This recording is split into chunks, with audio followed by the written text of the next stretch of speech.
That night, I took the elevator home. Just as we were about to reach the 50th floor, the elevator suddenly lost control and plummeted. I didn't have time to react. In the instant the elevator hit bottom, a violent pain shot through my whole body.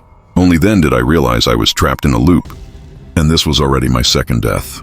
I opened my eyes again. Cold sweat seeped from my palms.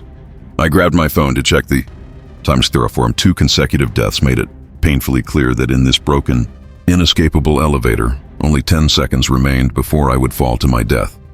Terror of dying made my breathing grow heavy. I slammed the elevator alarm button, but no one answered. There was no phone signal either. I couldn't call for help.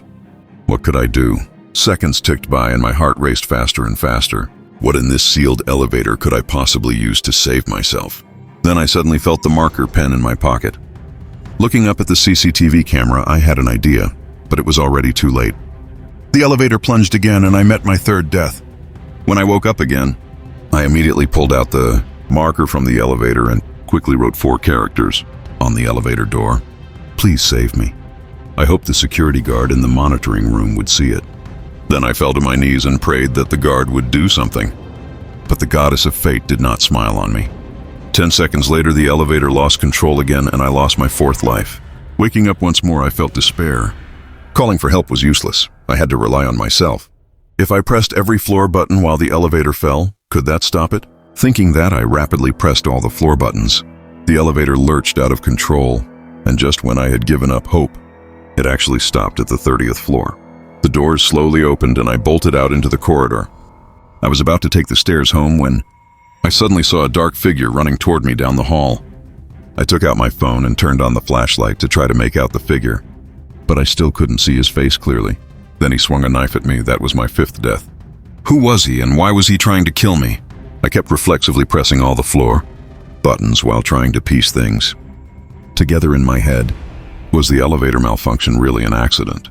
Or had that shadowy figure sabotaged the elevator to deliberately kill me? The most important question remained: what was causing this death loop? The elevator was still stopped at the 30th floor. I dashed out and hid in the building's utility closet. Peeking through the door crack, I watched the shadow move around, searching for me. As the footsteps drew closer, I could finally make out his clothing. He was wearing a black jacket. Would anyone believe in something like a death loop? I wished it were all a dream. If only I could sleep, everything would be fine. An hour later, my mom called me to come eat.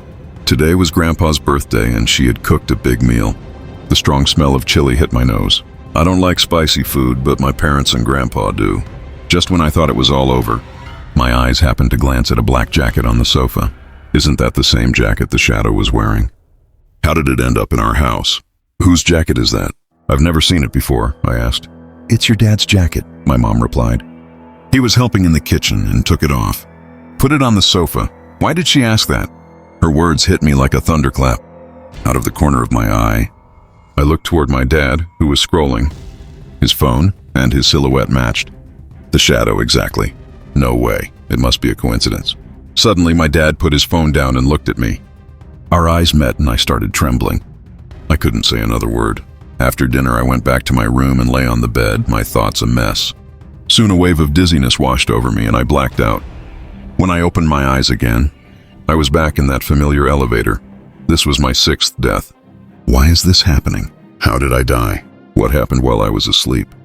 I clenched my fists to calm myself and then used my usual trick to return home. I found my dad sitting on the sofa playing on his phone and breathed a quiet sigh of relief. So maybe the shadow wasn't my dad. He couldn't have arrived home before me.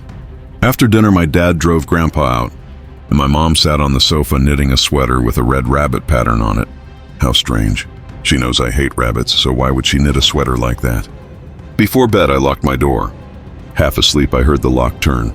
I snapped awake and saw a long black shadow lunging at me. My throat tightened and then choking pain came over me. My consciousness sank into darkness. That was my 6th death. I opened my eyes, gasping for air, my heart still pounding. I went to the building's utility closet and began thinking about what to do next. There were only 2 directions, up or down. If I climbed up 2 more floors, I could get home. If I went down, I would be moving far away from here. Should I go home? The rabbit sweater on the sofa. The black shadow in the night. Images flickered across my mind like film. For the first time, I began to doubt whether I could trust my parents. Why else would the lock have been turned? With that thought, I decided to go down the stairs. It was dim, and the farther I went, the colder the air felt behind me.